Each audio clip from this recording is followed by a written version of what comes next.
I was sheriff of this county when I was 25 years old. Hard to believe. Grandfather was a lawman, father too.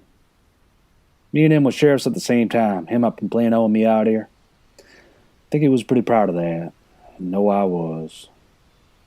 Some of the old-time sheriffs never even wore a gun. A lot of folks find that hard to believe. Jim Scarborough never carried one. That's the younger Jim. Gaston Boydkins wouldn't wear one up in Comanche County. I always like to hear about the old-timers. Never missed a chance to do so.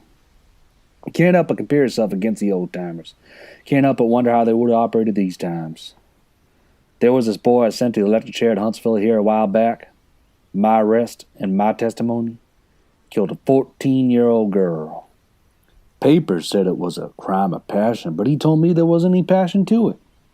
Told me that he'd been planning to kill somebody for about as long as he could remember. Said if they turned him out, he'd do it again. Said he knew he was going to hell. Be there in about 15 minutes. I don't know what to make of that. I surely don't. The crime you see now, it's hard to even take its measure. It's not that I'm afraid of it. I always knew you had to be willing to die to even do this job. But I don't want to push my chips forward and go out and meet something that I don't understand. A man would have to put his soul at hazard. You'd have to say, okay, I'll be part of this world.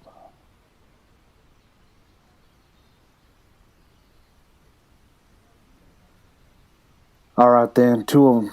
Both of them had my father in them. It's peculiar I'm older now than he ever was by 20 years, so in a sense he's the younger man. Anyway, the first one I don't remember too well, but it was about meeting him in town somewheres and he gave me some money.